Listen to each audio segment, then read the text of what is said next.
Nous allons, au cours de cette journée et de la journée de demain, explorer plus en détail à travers des communications présentées donc par des spécialistes, plus en détail un petit peu quelques aspects de la diffusion, de la réception, la traduction du texte biblique, ou de motifs bibliques, ou de matériaux bibliques, à travers ces chrétientés.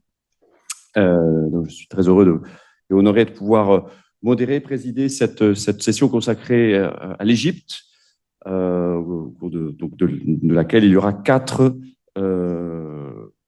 interventions, si je ne me trompe pas. Voilà.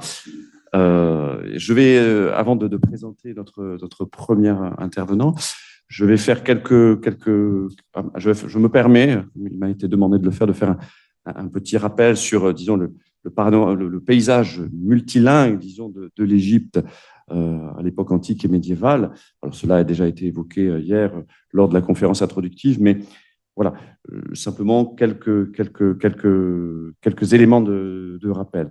Entre donc le 5e et le 10e siècle, l'histoire de l'Égypte est documentée par trois langues écrites, principalement donc le grec, le copte et l'arabe. Plus marginalement, il y a également, pour cette période-là, on a retrouvé quelques papyri latins et aussi des documents en moyen perse, puisqu'on a vu hier que l'Égypte avait été conquise par la Perse sassanide au 7e siècle, avant qu'il ne soit expulsé par Héraclius, l'empereur byzantin.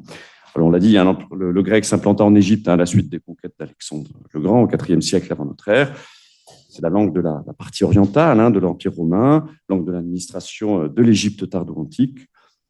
Et surtout, cela a été évoqué, la langue des grands théologiens ayant vécu entre le 3e et 5e siècle, je dirais l'âge d'or de l'école alexandrine, qui s'illustra par des auteurs comme Clément d'Alexandrie, Origène, Athanase, Cyril d'Alexandrie. Et ce qui est intéressant, c'est que ni le concile de Chalcédoine de 451, dont on a vu qu'il a été la source d'un schisme, la genèse d'un schisme, d'une division à l'intérieur de l'Église, ni le concile de Chalcédoine de 451, ni la conquête arabe du 7e siècle ne mirent fin à l'usage du grec en Égypte. Jusqu'au 9e siècle, en pleine époque abbasside, non seulement l'élite ecclésiastique égyptienne, de confession à la fois chalcédonienne et non chalcédonienne, lisait et écrivait encore le grec à cette époque-là. On a des lettres synodales rédigées en grec en plein 9e siècle encore, hein, mais disons c'est l'apanage d'une élite ecclésiastique. Et puis le grec fut également employé dans la liturgie jusqu'au 11e siècle. Alors, en ce qui concerne le copte, il est attesté en plusieurs dialectes, donc vous allez peut-être entendre des mots comme saïdique, boérique, voilà. Le copte saïdique, le copte boérique, ce sont les deux principaux dialectes littéraires, disons, de l'Égypte. Le saïdique plutôt qui est le dialecte de la moyenne et la haute Égypte, et le boérique plutôt de la basse Égypte. Alors, les témoignages écrits les plus anciens sont préservés en copte saïdique. Voilà, les témoignages écrits les plus anciens sont en copte saïdique. Alors, le manuscrit le plus ancien serait du 3e siècle, mais peut-être il y a d'autres spécialistes qui donneraient une autre date. J'ai trouvé 3e siècle pour les témoins coptes saïdiques les plus anciens. Et le saïdique fut en quelque sorte la langue classique de la littérature copte entre le 5e et le 9e siècle, et dont l'usage s'étendit sur une grande part du territoire égyptien jusqu'au sud du delta, hein, du Nil, du moins. Toutefois, dans les milieux monastiques, le saïdique était encore cultivé, écrit encore jusqu'au XIVe siècle. J'ai pu, en particulier, moi, travailler on faisait encore des textes, on copiait, on lisait des traductions saïdiques de textes patristiques grecs encore au XIIe siècle. Mais disons que c'est un usage qui est resté en milieu monastique, un usage voilà, de lettré. Quant au boérique, il fut la principale langue parlée par les coptes de la région du delta du Nil jusqu'au XIe siècle, date après laquelle il se restreignit à un usage littéraire et liturgique. On a encore des témoins jusqu'au XIIIe siècle, encore de production, mais ça reste marginal. C'est au cours des 9e et 11e siècles que l'arabe supplanta le copte comme langue orale et le grec comme langue écrite. Cette période est ainsi le témoin d'une double mutation linguistique. D'une part, on assiste à l'adoption de l'arabe comme langue vernaculaire par les chrétiens d'Égypte. D'autre part, l'arabe et le copte boérique deviennent les deux principales langues de la liturgie de l'Église copte.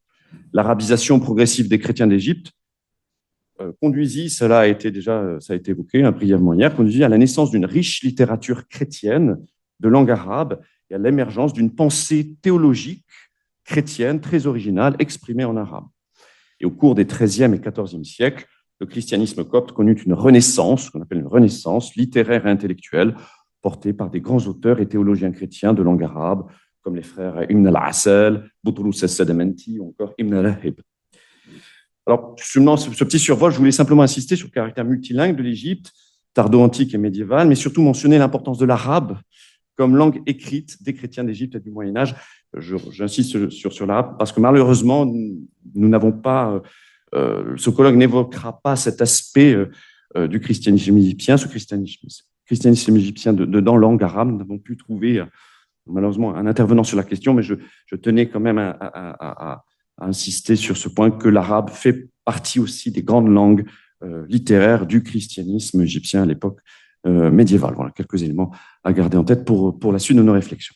Je présente notre premier intervenant, Alexei Morozov, chercheur postdoctoral et enseignant à l'université de Fribourg, titulaire d'un doctorat en études grecques de la Sorbonne et d'un doctorat en théologie de l'université de Fribourg en Suisse. Il est spécialisé en littérature chrétienne de l'Antiquité tardive et en histoire du christianisme ancien. Et il nous propose aujourd'hui donc une première communication dont le titre est affiché à l'écran, usage de la Bible copte dans la transmission des textes patristiques, avec, voilà, je crois, un exemple particulier, l'homilie cathédrale de Sévère d'Antioche. Merci beaucoup. Merci beaucoup. Tout d'abord, j'aimerais remercier les organisateurs d'avoir invité et d'avoir donné cette possibilité de présenter quelques éléments du projet que je travaille depuis déjà 3 ans, après ma thèse de doctorat. À partir de 2023, dans le cadre d'un projet consacré à l'édition des traductions coptes des homélies cathédrales de Sévère d'Antioche, archevêque d'Antioche entre 512 et 518, une question s'est progressivement imposée. Elle concerne non seulement la transmission des textes patristiques en copte, mais aussi la manière dont le texte biblique, déjà traduit et reçu dans les milieux chrétiens d'Égypte, a été réutilisé au sein de nouvelles productions littéraires. Dans certains homélies, notamment les homélies 60 ou 67 de Sévère d'Antioche, le texte copte reflète une méthode de traduction assez littérale. Le traducteur suit de près son modèle grec, aujourd'hui presque totalement perdu, mais qu'on peut en fait restaurer à partir de la traduction syriaque, parfois au détriment de l'idiomaticité de la langue, qu'on sert fréquemment sous forme translittérée des termes techniques de l'original et intègre à l'occasion de véritables scolies destinés à expliquer ces mots grecs maintenus dans le texte copte. Or, ce procédé n'est pas toujours appliqué de manière uniforme. Dans les citations bibliques insérées dans ces mêmes homélies, on rencontre parfois non pas ces translittérations grecques, mais leurs équivalents d'origine égyptienne. Cette différence soulève une question importante pour l'étude de la réception copte de la Bible. Comment le traducteur procède-t-il lorsqu'il rencontre une citation biblique? Traduit-il lui-même le passage à partir de son modèle grec, comme cela peut être observé par exemple dans le cas du traducteur du corpus de méthode de Lampe en bioslave que je travaille dans ma thèse, ou bien utilise-t-il une traduction biblique préexistante qu'il intègre dans sa propre traduction, comme on l'observe par exemple dans l'Antirétikos d'Evagre le Pontique ou le texte de la Peshitta est majoritairement repris pour les citations scripturaires au lieu de les Septante de l'original. C'est à cette question que nous aimerions consacrer cette étude à partir d'un dossier précis. Il s'agit de l'homélie cathédrale 60 de Sévère d'Antioche et les citations du 3e livre des rois qu'il contient. Cette homélie est en effet construite autour de plusieurs citations tirées du chapitre 18 de ce livre, dont le texte séidique ne nous est parvenu que de manière très fragmentaire. Il constitue ainsi un témoin privilégié pour observer à la fois la diffusion partielle du texte biblique en copte, son intégration dans une œuvre patristique traduite du grec et sa réinterprétation dans le contexte de la polémique post-chalcédonienne. Notre analyse procédera en 3 temps. Tout d'abord, nous présenterons le cadre général générale de la traduction copte de la Bible, en rappelant brièvement la formation du corpus saïdique et les situations particulières des livres de rois dans la traduction copte. Nous examinerons ensuite les citations bibliques dans les œuvres traduites de Sévère en nous concentrant sur l'homélie cathédrale 60, sa structure, sa transmission manuscrite et le texte des citations du troisième livre des rois qu'elle transmet. Et enfin, nous proposerons une analyse des modalités de transmission de ces citations à partir de l'étude comparative des versions coptes, syriaques et grecques. Le corpus copte offre un ensemble particulièrement riche de traductions de textes bibliques réalisées à partir du grec au cours de l'Antiquité tardive. Ces traductions attestées dans plusieurs dialectes témoignent à la fois de la diffusion des écritures dans les milieux égyptiens et des efforts d'adaptation linguistique et culturelle du texte biblique. Ils se présentent sous des formes variées. Traduction continue des livres entiers, extraits liturgiques intégrés dans des lectionnaires, ainsi que citations insérées dans des œuvres patristiques. Parallèlement à cette diversité formelle, la tradition copte reflète également une pluralité dialectale et textuelle, marquée par des phases successives d'élaboration, de révision et de standardisation.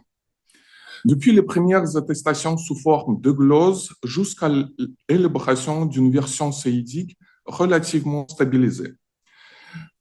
Les traductions coptes de la Bible relèvent d'un processus complexe de transmission, étroitement dépendant des cadres ecclésiastiques, liturgiques et monastiques dans lesquels ils ont été produites et utilisées. Dans ce cadre, les versions saïdiques occupent une place centrale en tant que première traduction relativement complète de l'Ancien Testament et poids de référence pour les traditions ultérieures, notamment la traduction fayoumique. Toutefois, quand on le verra, cette apparente cohérence du corpus masque une réalité plus nuancée.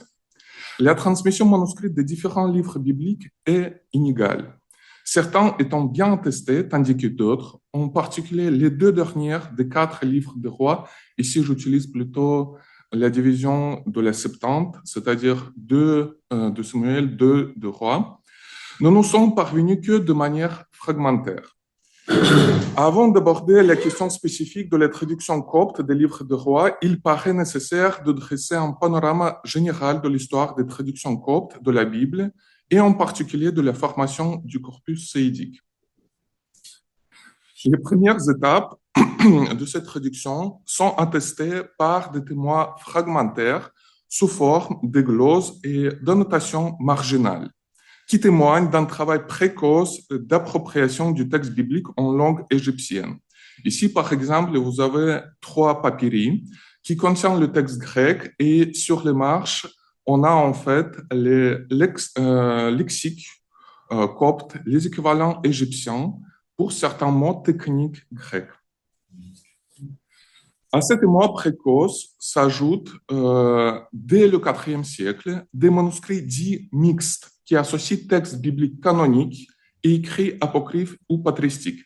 Par exemple, dans le papyrus Bodmer III que je vous ai donné sur la liste à la dernière place, en boirique, nous avons à la fois l'évangile de Jean, le début de la Genèse, mais aussi en fait à ce papyrus, dans ce papyrus, on trouve l'Apocalypse d'Élie. Dans ce contexte de pluralité dialectale et textuelle, la traduction saïdique dite standard se met progressivement en place au IVe, Ve siècle, probablement sous l'impulsion du milieu ecclésiastique lié à Théophile d'Alexandrie, c'est l'archevêque d'Alexandrie du début du IVe siècle, et à Chénoute qui a été évoqué hier à plusieurs reprises, et c'est la figure emblématique du monachisme copte. Cette version constitue la première traduction complète de l'Ancien Testament en copte et couvre l'ensemble des livres du canon, Pentateuque, livres historiques, poétiques et prophétiques. Elle servira de base à toutes les versions coptes ultérieures. Le canon saïdique de l'Ancien Testament reflète une tradition large, incluant non seulement les livres du canon hébraïque, mais également plusieurs livres deutéronomiques. Ici, vous avez la liste de tous les livres qui ont été traduits un jour en saïdique.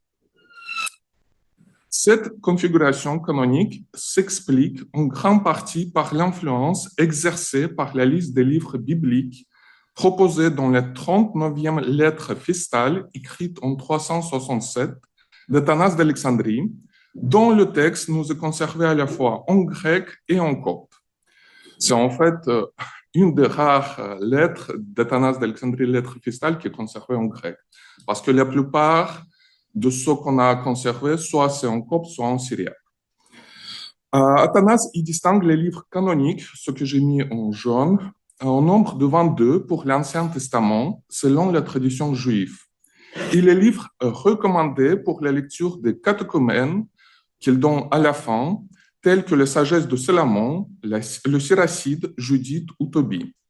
Cette double classification a profondément marqué les traditions coptes, en orientant à la fois la constitution du canon et les pratiques de lecture liturgique et monastique. Dans ce cadre, la traduction séidique apparaît non seulement comme un instrument de transmission du texte biblique, mais aussi comme un vecteur d'organisateur du savoir scripturaire au sein des communautés coptes. Toutefois, comme nous allons le voir à présent, cette apparente complétude du corpus ne se reflète pas d'une manière uniforme dans la transmission manuscrite de tous les livres. Et certains d'entre eux, en particulier les livres des rois, nous sont parvenus dans un état beaucoup plus fragmentaire. La tradition copte des livres des rois présente une situation contrastée à la fois par la conservation complète de certains livres et par l'état fragmentaire d'autres. Cette disparité de la transmission constitue un élément essentiel pour l'étude de l'usage des textes bibliques dans la littérature copte, en particulier dans les œuvres traduites du grec. En effet, les premiers et deuxièmes livres des rois, c'est-à-dire livres de Samuel en fait, nous sont parvenus dans leur intégralité en séidique.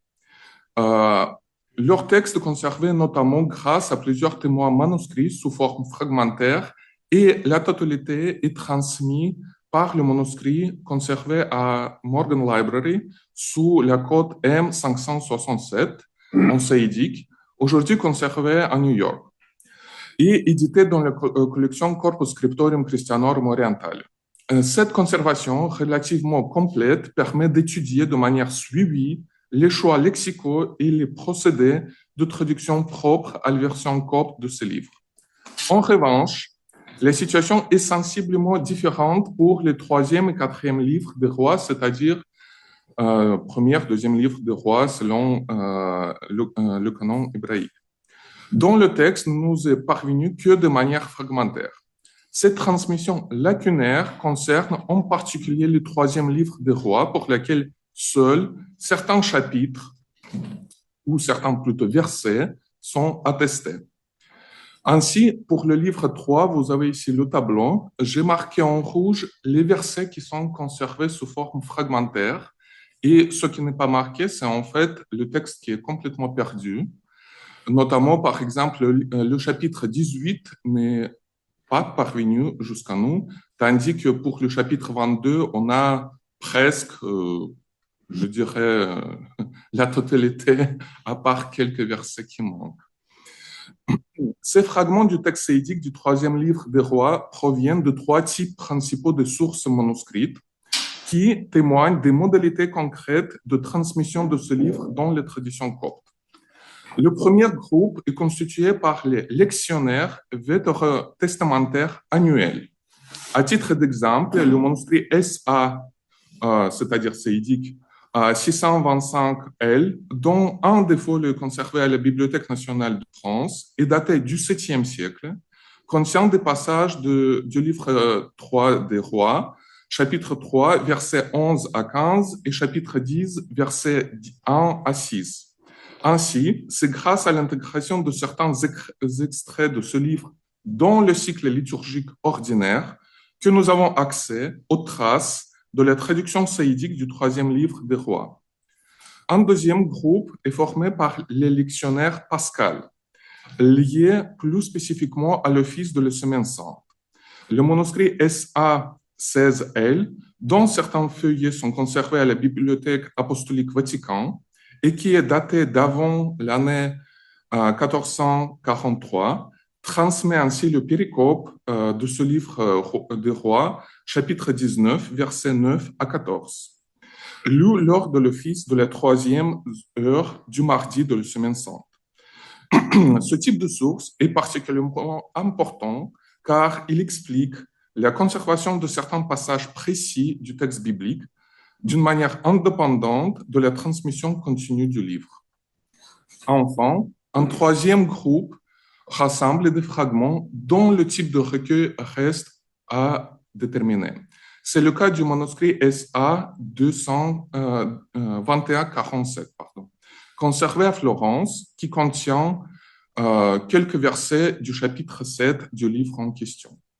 L'absence d'identification précise du contexte codicologique de ces témoins rend leur interprétation plus délicate, mais confirme néanmoins la circulation fragmentaire du texte. Par ailleurs, la situation est encore plus lacunaire dans le dialecte boarique. Aucune des 4 livres des rois n'y a été traduite dans son intégralité. Seuls des extraits destinés à un usage liturgique ont été conservés. Ainsi, le dictionnaire Pascal, que je vous ai donné sur le PowerPoint, conservé à la Bibliothèque apostolique Vatican et daté de l'année 1385, transmet lui aussi le péricope de ce chapitre 19 avec les versets 9 à 14 pour l'office de la troisième heure du mardi de la semaine sainte. L'ensemble de ces données montre que la transmission copte des troisièmes livres des rois repose essentiellement sur des extraits liturgiques et des fragments isolés, ce qui explique le rôle particulièrement important que pourraient jouer les citations patristiques dans la préservation et la restauration de ce texte biblique. En effet, le corpus littéraire copte comprend un grand nombre de textes d'auteurs chrétiens de l'Antiquité tardive traduits du grec. Il s'agit de genres et d'auteurs variés, hagiographiques, épistolaires, homilétiques ou encore polémiques, issus tant du milieu égyptien, comme Athanas d'Alexandrie ou Cyril d'Alexandrie, que d'autres régions telles les pères cappadociens ou Jean Chrysostome. On y trouve également des textes issus de diverses controverses qui ont marqué le développement intellectuel et l'histoire de la littérature tardo-antique du IVe jusqu'au moins VIe siècle. Et notamment, j'aimerais remercier Olivier pour sa contribution d'hier. Il s'agit des crises ariens, nestoriens et post-chalcédoniens qu'on a vu hier. Au cours de ce débat à dimension philosophico-théologique, les auteurs et théologiens ont produit de nombreux écrits reflétant les enjeux de leur temps en mobilisant abondamment des passages bibliques afin de soutenir leur argumentation. Parmi ces auteurs figurent Sévère d'Antioche, dont les homélies cathédrales ont été partiellement traduites en saïdique, 13 homélies étant actuellement identifiées. L'une d'entre elles, Homélie cathédrale 60, présente un intérêt particulier en raison du nombre important de citations tirées du troisième livre des rois. Or, comme nous l'avons vu, ce livre a bien été traduit en saïdique, mais ne nous est parvenu que dans un état très fragmentaire. Dans ce contexte, l'homélie cathédrale 60 de Sévère d'Antioche occupe une place particulière tant du point de vue de son contenu que de sa transmission. J'aimerais attirer votre attention qu'en fait, cette homélie a été rédigée initialement en grec, mais à cause de la condamnation de Sévère d'Antioche, le texte grec est perdu de cette homélie, mais elle a été traduite très tôt même. Sévère, je pense, était encore vivant, en syriaque, puis cette traduction syriaque a été modifiée 2 siècles plus tard, et cette homélie aussi a été traduite en copte. Dans la tradition syriaque, cette homélie porte le titre Homélie cathédrale 60, tandis qu'en copte, c'est troisième discours prononcé à Syr. Il ne s'agit pas de la faute de la numérotation, mais tout simplement la tradition copte reflète les situations appliquées dans cette homélie parce que Sévère, il explique qu'en fait, il a été retenu dans la ville de Syr par les fidèles et il a dû prononcer 3e fois un discours catéchétique adressé à ses fidèles. Cette homélie peut être divisée en 4 parties traditionnelles de la rhétorique de l'Antiquité.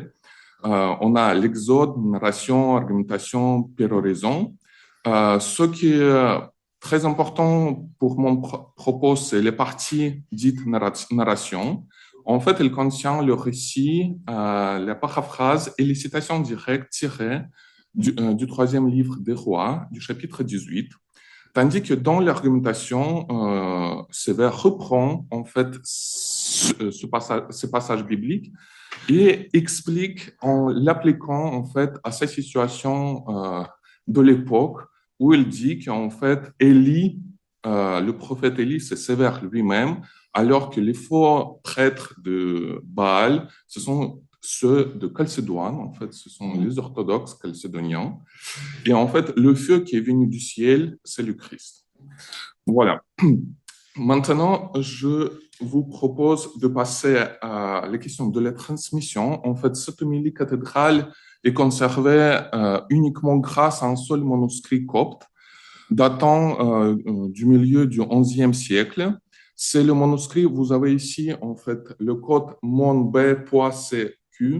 Le problème que, je ne sais pas si c'est assez connu ou non, le problème avec les textes coptes du premier, deuxième millénaire, c'est que lorsque on a découvert les manuscrits saïdiques, en fait, dans le monastère blanc, ces manuscrits, les moines ont bien compris qu'ils peuvent bien gagner de l'argent. Ils commencent à déchirer les feuillets et vendre. Et en fait, on se trouve dans la situation où on a un seul manuscrit qui est diffusé partout en Europe, par exemple un folio à la Bibliothèque nationale de France, un autre folio à New York, un autre folio à Moscou. Voilà. Et le but actuel, c'est plutôt de rassembler d'une manière virtuelle tous ces folios pour définir quel codex faisait partie de la bibliothèque du monastère blanc. C'est le cas de cette homélie parce qu'on a en fait quelques pages conservées à Paris, puis 2 folios conservés à Londres, et puis aussi 2 folios conservées à Berlin. Il y a au moins 2 folios qui sont perdus. Je dis perdus entre guillemets, c'est-à-dire qu'on n'a pas encore identifié peut-être. Voilà. Le texte copte de cette homélie complet à part de ce folio a été publié par moi avec la traduction russe il y a 2 ans. Maintenant, je vous propose qu'on passe à la question de texte biblique. En effet, comme je l'ai déjà signalé, le texte de cette homélie est structuré autour de citations tirées du chapitre 18 du troisième livre des rois. Dans les versions syriaques, on dénombre 8 versets. Ici, vous avez ces citations. Et puis, à ceci s'ajoute également une citation provenant du chapitre 19, dont le texte identique est donné à la fois au verset 10 et repris au verset 14. En ce qui concerne la traduction copte, en raison de la perte de 2 feuillets que je viens de mentionner, contenant une partie de la narration, et notamment les citations du troisième livre des rois 18, versets 34 à 35, ces 2 versets font 2 fois. En revanche, tous les autres passages bibliques sont conservés. Parmi ces passages, seule la première citation tirée du chapitre 19 est attestée par ailleurs dans les traditions coptes. En revanche, les 5 citations suivantes appartiennent au chapitre 18, dont le texte saïdique ne nous est pas parvenu en dehors de ce témoignage.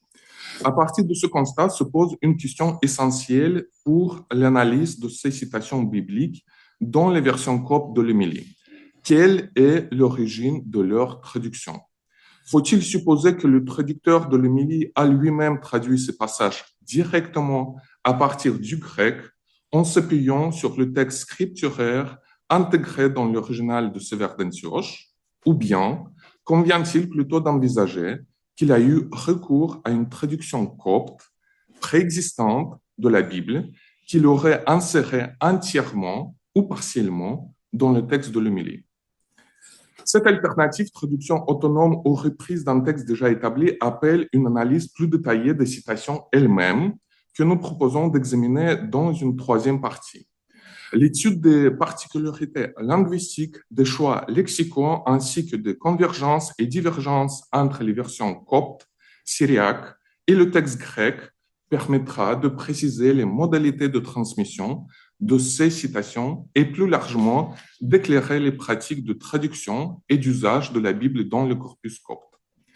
Le point de départ de notre analyse sera la comparaison d'une citation pour laquelle nous disposons d'une attestation parallèle. Il s'agit en effet de la première citation tirée du chapitre 19, verset 10 ou 14, dont le texte est également conservé dans le lectionnaire de Pâques que nous avons déjà présenté et qui contient la péricope de 3 Rois 19, 9 à 14. Si vous avez le texte, Hen ou Koch Aikor Ebjois, qu'on peut traduire par le zèle, j'ai été rempli de zèle pour le Seigneur. Comme on peut le constater, les deux textes sont partiellement identiques. La seule différence tient en détail graphique, la présence de la préposition epsilon dans les versions de l'Émilie Ebjois et sa notation dans le dictionnaire par un simple trait souscrit au-dessus de l'article Ebjois aussi. Il s'agit là d'une variante purement graphique liée aux habitudes du copiste. Ainsi, les deux versions correspondent pleinement l'une à l'autre et reflètent fidèlement l'original grec qui est Zelon et Zelokatokurio. Si pour le texte dont nous possédons une autre attestation, l'analyse comparative se révèle relativement simple, la question se pose autrement pour les autres citations tirées du chapitre 18 du livre biblique, pour laquelle la traduction de l'homélie sévérienne constitue l'unique témoin conservé.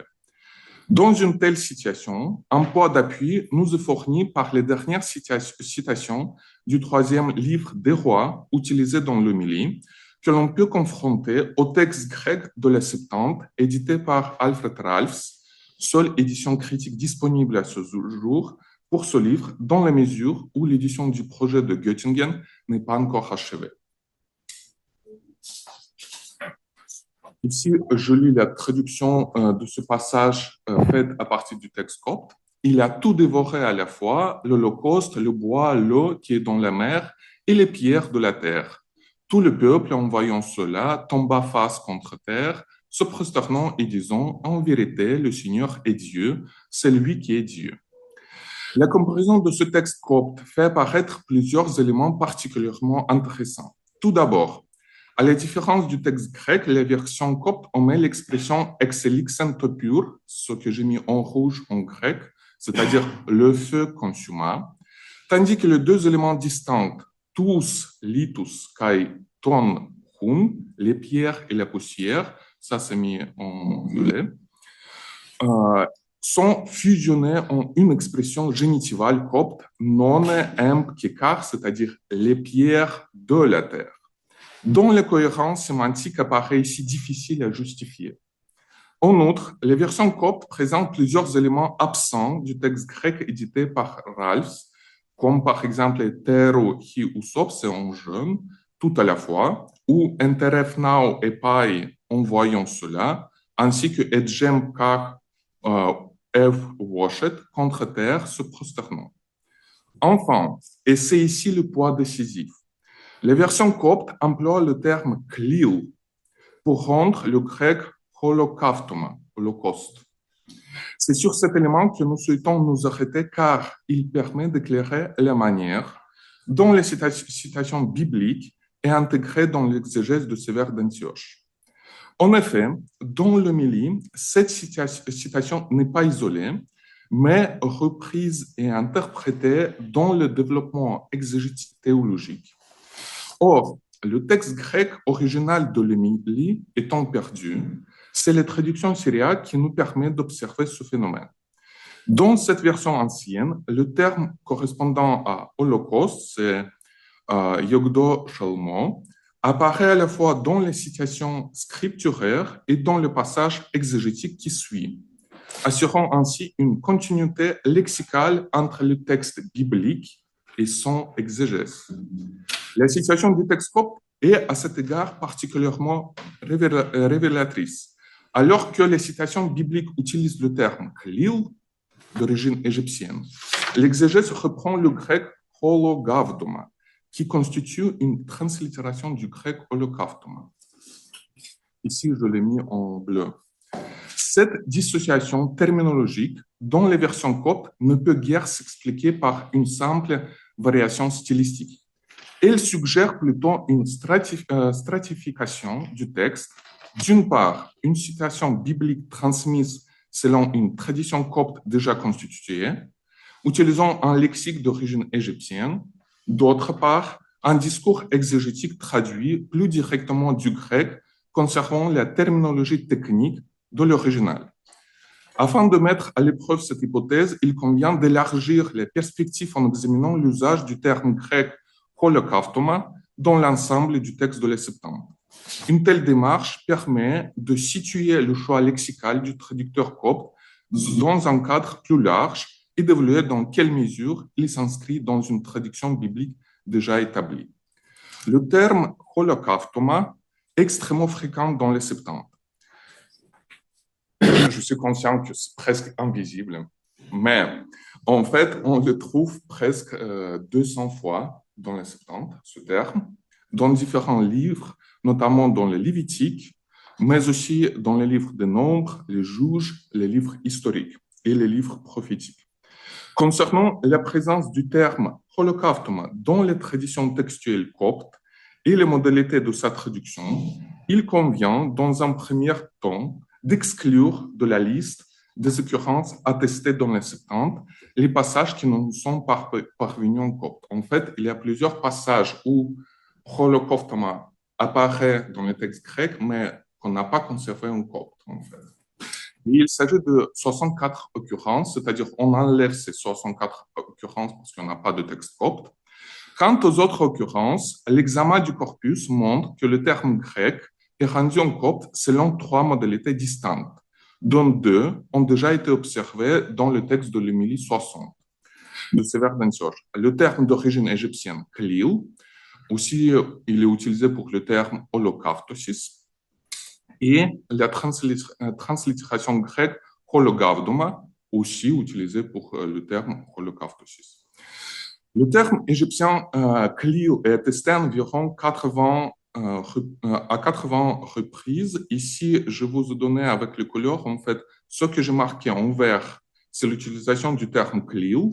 Ce que j'ai marqué en rouge, c'est l'utilisation du terme holocaustoma.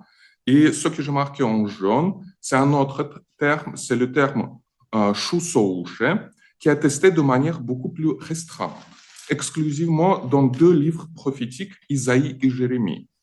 Il est remarquable que dans ces 2 livres, aucun des 2 autres équivalents n'est employé. Cette cohérence lexicale pourrait constituer un indice en faveur d'une même main traductrice pour ces 2 livres, hypothèse qui demanderait toutefois à être confirmée par une analyse plus approfondie du lexique propre à ces 2 livres. En ce qui concerne les livres des rois, les données sont plus limitées en raison de l'état de la tradition manuscrite. Le texte séidique des 3e et 4e livres ne nous est parvenu en dehors des témoignages indirects fournis par l'Homélie de Sévère. En revanche, pour les 2 premiers livres, le terme holocaustoma est traduit par klil dans 3 occurrences, tandis qu'il n'est translittéré sous la forme hologavdoma qu'une seule fois. Dans ce contexte, il devient très probable que l'emploi du terme klil dans les citations du chapitre 18, versets 38-39, au sein de l'Homélie de Sévère, s'explique par le recours à un texte biblique séidique préexistant, intégré dans les traductions coptes de l'Homélie. Si on accepte cette hypothèse, on peut maintenant revenir au texte et réexaminer en fait cette citation biblique de l'Homélie. En s'appuyant aussi sur le texte grec biblique.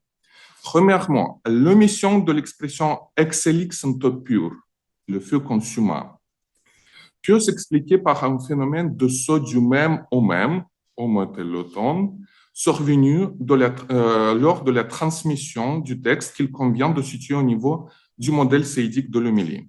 En effet, la séquence nonne, les pierres, et les mots tsate, avec epsilon à la fin, présente une proximité formelle dans leur transmission, susceptible de voir provoquer une confusion visuelle. En fait, ce terme, il faut le restaurer parce que c'est tout simplement le copiste qui a sauté d'une ligne à l'autre. Dans cette perspective, l'absence du syntagme correspondant à Exelix pur s'expliquerait par ce sort.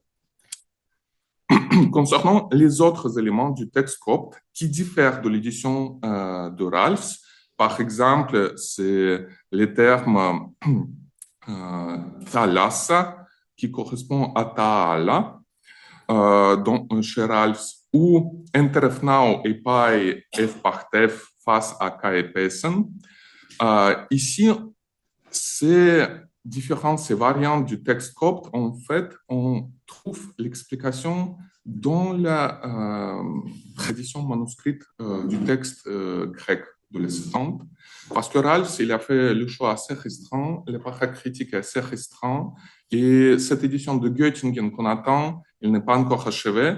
Moi, j'ai utilisé tout simplement pour un peu, comment dire, essayer de mesurer à quelle mesure on peut voir ces variantes sur le strate grec.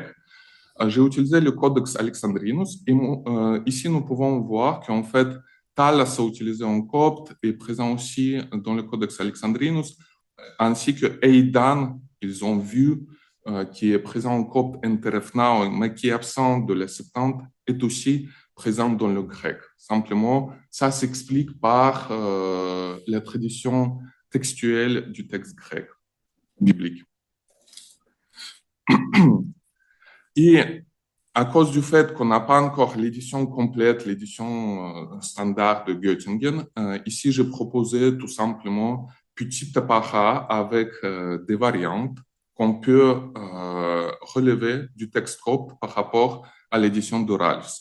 Par exemple, après de Katefagen, le Seidik ajoute Pantachama, ou au lieu de Topur tout au début, c'est omis, ou Laos, en fait, dans le Codex Alexandrinus, c'est Kaepesen, alors qu'on s'est dit que c'est Epesen.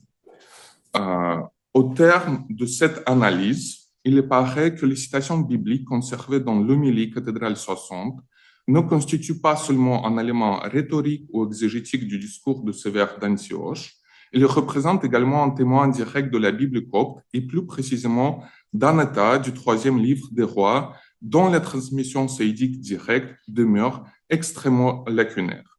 L'examen du vocabulaire, en particulier de l'alternance entre clil dans les citations bibliques et hologavdoma dans le développement exégétique, permet de distinguer deux niveaux dans la traduction copte de l'homélie. D'un côté, le texte biblique semble dépendre d'une traduction séidique déjà constituée, intégrée par le traducteur dans son travail. De l'autre, le commentaire de Sévère paraît traduit plus directement du grec avec maintien de la terminologie technique sous forme translittéraire. Ainsi, l'usage de la Bible copte dans les textes patriciques invite à dépasser l'opposition entre traduction biblique et traduction patricique. Ces deux domaines se croisent constamment. Et c'est précisément dans ce croisement que se laisse percevoir la créativité propre de la tradition copte, capable de transmettre, de réinterpréter et parfois même de préserver des fragments d'un patrimoine biblique autrement perdu. Je vous remercie de votre attention. Là, on a appris beaucoup de choses, en fait, énormément de choses sur la diffusion du texte biblique à l'époque ancienne. Alors, je dis ça d'autant plus que nous sommes dans une faculté de théologie protestante. On peut s'imaginer qu'à l'époque, on va chercher gentiment notre Bible, des traducteurs coptes vont chercher leur Bible complète Alexandrie, ils se mettent autour d'une table, une belle équipe, et puis on traduit la Bible, comme on le fait pour la traduction écuménique de la Bible aujourd'hui, mais ça ne se passait pas du tout comme ça à l'époque. Premièrement, c'est-à-dire on ne copiait que certains livres bibliques pour des raisons de contraintes matérielles, puisque les manuscrits, papyrus, parchemins coûtaient cher, la copie coûtait cher, ce sont des documents qui circulaient plus ou moins facilement, hein, qui s'abîmaient, et puis aussi les communautés, les églises avaient une appétence plus pour certains livres plus que d'autres. C'est pour ça qu'on copiait davantage les évangiles, le psaume, beaucoup moins les actes des apôtres. Au IVe siècle, Jean Chrysostome, on est au IVe siècle, dit, bon, je vais quand même vous lire un passage des actes des apôtres. On commence à peine à le lire dans les églises. Bon, c'est la situation à Antioche. Donc ça, c'est une première chose. Pour celui qui tente le chercheur actuel qui cherche à restituer la totalité du texte biblique, une Bible complète, qui n'a pas existé dans les faits, mais c'est ce qu'on voit déjà, ce premier trait. On voit l'importance des témoins indirects. ce soit les pères de l'Église. Donc, si on veut reconstituer ces Bibles anciennes, il faut passer par les citations des pères de l'Église et par les lectionnaires également. C'est le cas du Vieux Nubien. Par exemple, tous les textes bibliques que nous avons, alors c'est dû à l'état très fragmentaire de la documentation, mais pratiquement la plupart des textes bibliques que nous avons en Vieux Nubien sont transmis par des livres liturgiques, par des extraits cités dans les lectionnaires. Donc l'importance des témoins directs, et on a vu très bien là, Sévère, ce témoin est vraiment capital pour cela. Et puis un troisième point, il y a une troisième difficulté à celui qui tente de restituer une partie de ces Bibles anciennes, c'est le caractère fragmentaire, le problème matériel, le caractère fragmentaire de ces manuscrits qui beaucoup ont été perdus, arrachés, déchirés, vendus, qui ont été mangés par les bêtes. Donc finalement, c'est aussi une difficulté supplémentaire pour le philologue et le bibliste. Voilà. Donc merci encore pour cette très belle présentation. J'ouvre une session de questions, un petit moment de questions, si vous avez des questions à l'intervenant en français ou en anglais ou en russe. Oui, oui, bien sûr.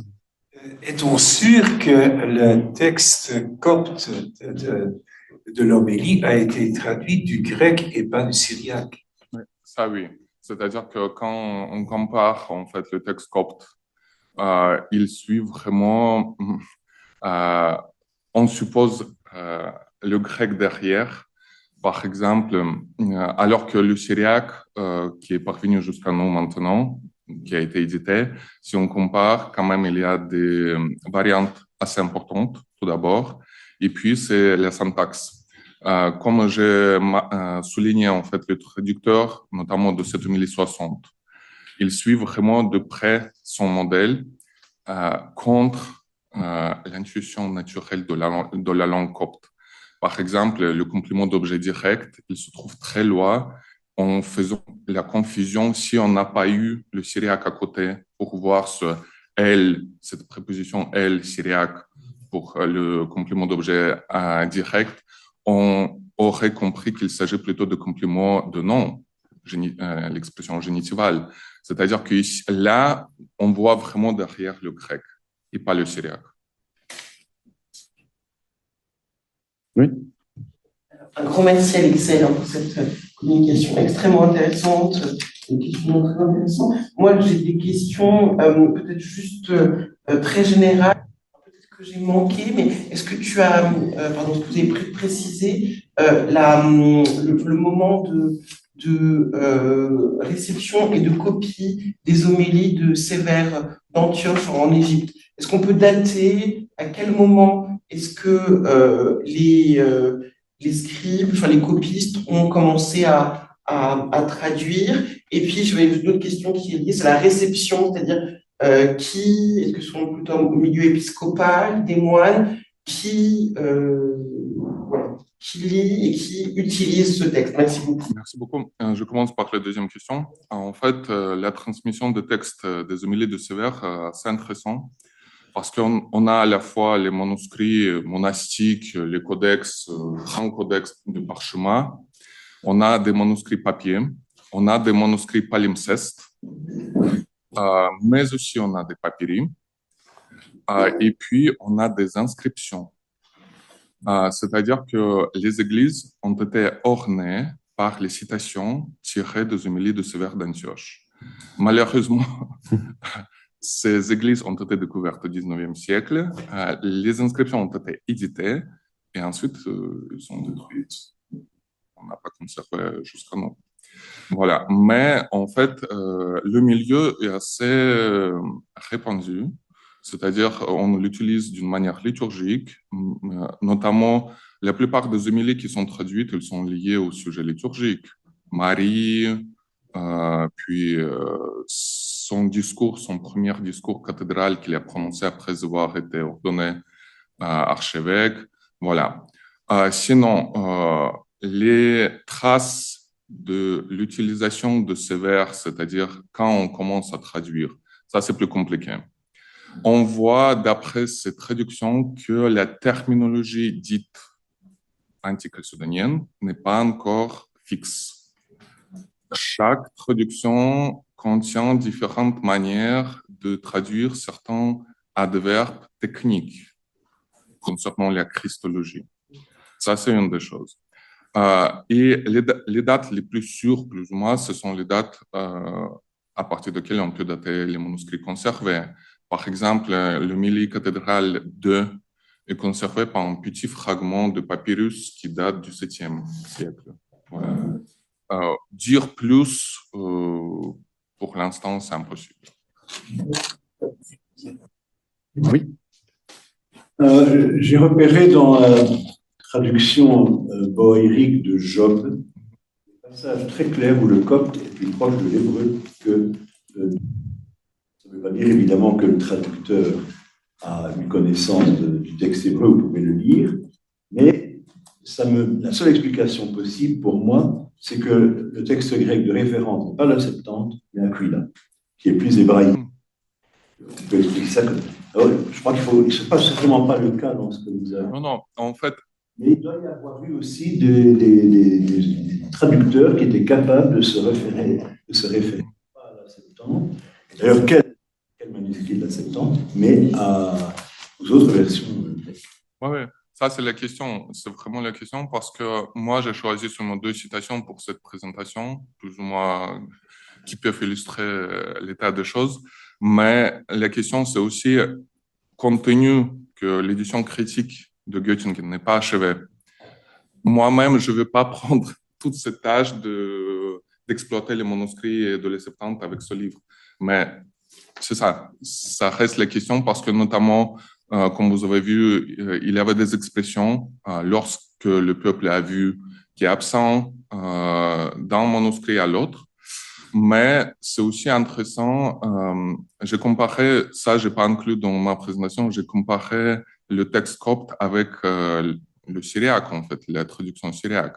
Et le texte copte biblique diffère de la manière importante, c'est-à-dire que une autre question, qu'est-ce que faisait le traducteur syriaque? Ça, je n'ai pas étudié. Est-ce qu'il procédait de la même manière que pour Évagre, qu'on en fait, adopte les citations de Pshita dans la traduction, ou il est traduisé du grec? Ça, c'est le domaine que je n'ai pas encore exploré. Mais merci.